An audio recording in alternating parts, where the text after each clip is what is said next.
Halo semua pejuang UTBK 2022, balik lagi di channel YouTube-nya Kak Sugeng Sungkono.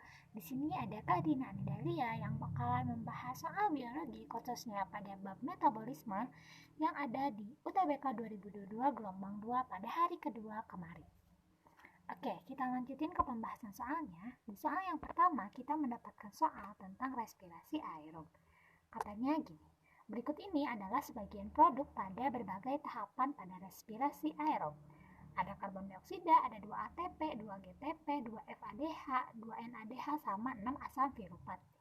Sama 2 asam virupat, Nah, katanya gini, pada tahapan glikolisis yang ditanyainnya, itu menghasilkan produk apa aja? Jadi gini ya teman-teman, pada tahapan glikolisis itu, yang terjadi di respirasi aerob itu menghasilkan yang namanya 2 ATP, terus kalau tidak salah itu 2 NADH, DH, sama 2 asam virupat. Berarti jawaban yang tepat itu adalah nomor 2, nomor 5, sama nomor 6. Berarti jawaban yang paling tepat untuk soal ini adalah yang C gitu. Oke, kita lanjutin ke soal yang kedua. Di sini ada masih soal mengenai respirasi aerob ya. Sebelumnya teman-teman pasti udah tahu kan kalau respirasi sel itu kan ada 2 yang ada di metabolisme itu. Ada yang namanya respirasi aerob sama respirasi anaerob. Kalau respirasi aerob itu tahapannya itu kan ada glikolisis, dekarbosilasi oksidatif, siklus Krebs, sama sistem transfer elektron. Nah, kalau misalkan respirasi anaerob itu ada yang namanya fermentasi asam laktat sama fermentasi alkohol, terus fermentasi cuka dan lain-lain kayak gitu. Oke, kita balik lagi ke soalnya gitu ya. Di sini katanya gini, berikut ini tempat proses dan hasil akhir dalam 3 tahapan respirasi. 3 tahapan respirasi berarti glikolisis, dekarbosilasi oksidatif, sama siklus Krebs ya. Nah, ada dalam matriks mitokondria, ada 34 ATP, sitosol menghasilkan energi dengan bantuan sitokrom, ada 2 ATP menghasilkan H2O sama asam virubat. Nah, katanya gini, tempat proses dan produk pada 2 tahapan respirasi yaitu glikolisis dan siklus Krebs secara berurutan adalah, jadi gini, glikolisis itu berlangsung di sitoplasma sel atau sitosol gitu ya. Nah, dia tuh merupakan, si glikolisis ini merupakan proses pemecahan satu molekul glukosa menjadi 6C. Nah, 6C itu apa aja? Menjadi molekul asam virupat atau 3C, terus 2 ATP sama 2 NADH. Nah, kalau siklus Krebs ini dia tuh berlangsungnya di mitokondria ya teman-teman.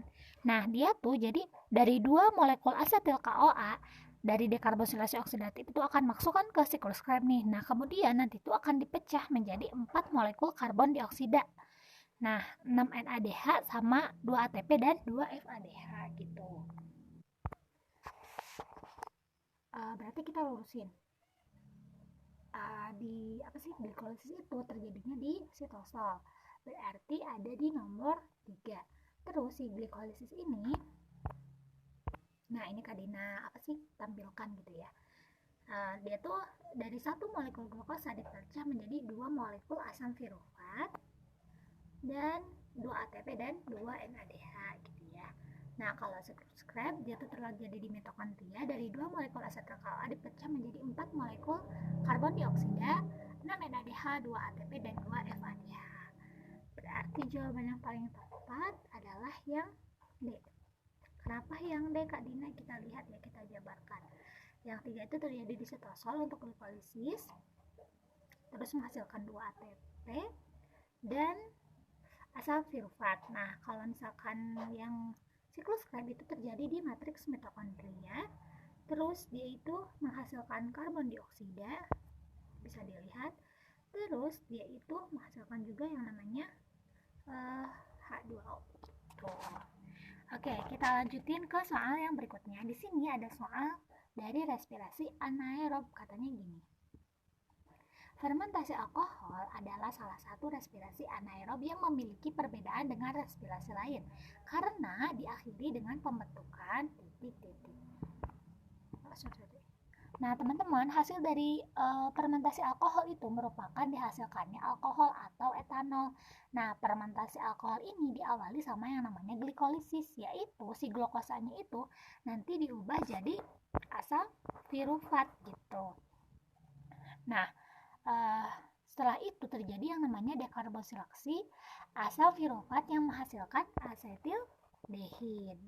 Nah, terus nanti si asetildehid ini akan diubah lagi menjadi etanol atau alkohol oleh alkohol dehidrogenase. Nah, katanya gini kan misalnya tuh perbedaannya kan dengan respirasi lain karena diakhiri dengan pembentukan ya ini. Jawabannya adalah yang etanol dari asam pirufat secara tidak langsung gitu. Oke, kenapa kok tidak langsung? Karena seperti yang tadi Kak Dina ucapkan ada beberapa proses gitu. Oke, kita lanjutin ke soal yang berikutnya. Di sini ada soal dari masih dari respirasi anaerob. Katanya gini, pada proses respirasi anaerob yang menggunakan ragi Saccharomyces cerevisiae, dari setiap satu molekul glukosa menghasilkan titik-titik. Nah, jadi pada proses respirasi anaerob yang menggunakan ragi Saccharomyces ini, jadi terjadi yang namanya proses fermentasi alkohol sehingga menghasilkan 2 molekul etanol. Terus setelah menghasilkan molekul etanol juga menghasilkan 2 molekul ATP. Berarti jawaban yang tepat untuk soal yang nomor ini adalah yang B. 2 molekul etanol dan 2 molekul ATP. Oke, kita lanjutin ke soal yang kelima. Di sini masih tentang respirasi anaerob. Katanya respirasi aerob, sorry. Katanya gini, pada proses respirasi terjadi beberapa reaksi berikut ini. 1. Pengubahan senyawa C6 menjadi C3. 2. Menggunakan asetil KOH. 3. Mengubah senyawa C2 menjadi C6. 4. H plus bereaksi dengan O2. Dan 5. Menggunakan sitokrom. Nah, reaksi yang terjadi pada transport elektron adalah titik-titik. Nah, teman-teman, pada transport elektron, si H2 ini akan dari akseptor ini dia tuh akan ditransfer gitu ya ke yang lain, kemudian dari sitokrom akhirnya ke O2 dan membentuk H2O. Pokoknya di transport elektron ini akan berhubungan sama yang namanya H plus gitu ya. Nah, ini benar yang nomor 4 dan ini yang menggunakan sitokrom di sini ada. Berarti jawaban yang paling tepat untuk soal nomor ini adalah yang D, yaitu 4 dan 5. Oke, kita lanjutin ke soal yang ke-6. Di sini ada soal mengenai fotosintesis. Pasti teman-teman udah khatam banget ya sama proses fotosintesis gitu ya. Katanya gini, pernyataan-pernyataan berikut berkaitan dengan fotosintesis adalah 1. Hasil fiksasi CO2 berupa PGA. 2. Sinar matahari merupakan sumber energi dalam sintesis. 3. Asam malat merupakan senyawa sebelum terbentuknya glukosa. 4. NADPH2 dan ATP merupakan faktor penting dalam reaksi gelap. 5. Karbon dioksida dan H2O berlebihan akan dibuang dalam fotosintesis. Nah, katanya pernyataan yang benar tentang fotosintesis di atas adalah titik-titik.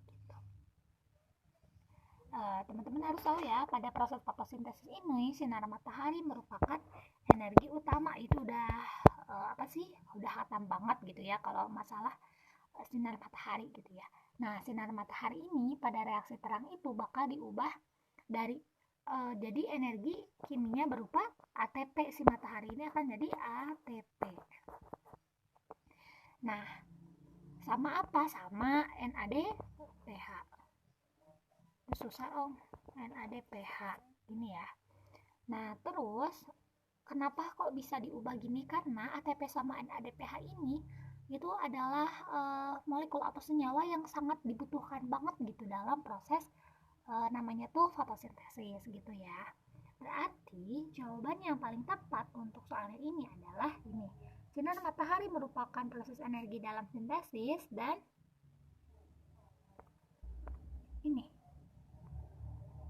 NADPH dan ATP merupakan faktor penting dalam reaksi gelap. Ya, betul banget. Berarti jawaban yang paling tepat itu adalah yang C. Oke. Kita lanjutin ke soal yang ke-7. Di sini ada soal mengenai fotosintesis. Katanya gini, Hal-hal yang terjadi pada fotosintesis adalah satu, terjadi fotolisis air menghasilkan ATP, NADPH2, dan O2, terjadi pengikatan CO2 oleh RUBP, terbentuknya amilum terjadi di bagian stroma. Nah, katanya gini, proses yang terjadi pada reaksi gelap adalah titik-titik. Nah, teman-teman tahu kan kalau reaksi gelap itu terjadi yang namanya pengikatan karbon dioksida untuk kemudian diubah menjadi gula yang berlangsung di stroma. Teman-teman udah khatam banget pastinya. Kalau reaksi gelap itu terjadi di stroma ya, teman-teman, jangan sampai lupa. Nah, berarti jawaban yang paling tepat untuk soal yang nomor ini adalah ini.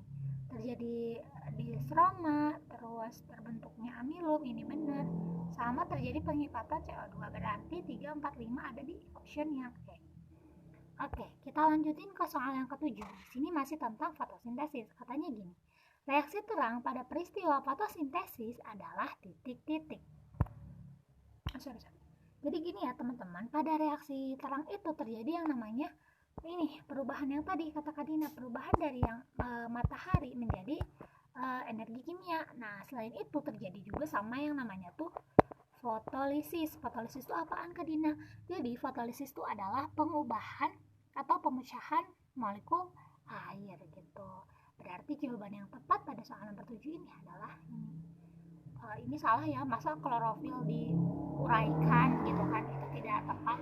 Terus siklus Kelvin itu ada di reaksi gelap, fiksasi ini ya, ini emang benar terjadi fotosintesis, tapi ngapain gitu ya. Berarti yang paling tepat adalah yang E. Oke, di sini ada soal tentang kemosintesis. Gini katanya, pada proses kemosintesis terjadi pembentukan senyawa organik dari senyawa kimia atau anorganik dengan cara oksidasi dan asimilasi karbon yang dilakukan oleh bakteri kemoautotrof. Nah, bakteri kemoautotrof tersebut adalah titik-titik. Teman-teman tahu kan kalau proses kemosintesis itu emang pakai bakteri gitu ya. Nah, bakteri kemoautotrof ini ternyata dapat menghasilkan senyawa organik dan anorganik si bakteri autotrof ini. Nah, dengan apa? Dengan dia tuh mengoksidasi amonia dan asam nitrit menjadi nitrat. Nitrit menjadi nitrat. Nah, kemudian nanti tuh si nitrit sama nitrat ini nih akan terjadi yang namanya asimilasi karbon dan menghasilkan karbohidrat. Nah, bakteri yang terlibat itu adalah Nitromonas, Nitrosobacus sama Nitrobacter, atau yang ada di option yang C, yang ini. Oke, mungkin sekian pemaparan atau pembahasan soal yang bisa Kak Dina sampaikan. Sebelumnya Kak Dina mohon maaf jika ada beberapa pembahasan yang mungkin keliru. Mungkin teman-teman bisa mendiskusikannya di kolom komentar di bawah. Kak Dina juga tak lupa untuk mendoakan teman-teman supaya bisa diterima di PTN impian teman-teman. Selamat berjuang dan terima kasih sudah menonton. Sampai bertemu lagi di video berikutnya.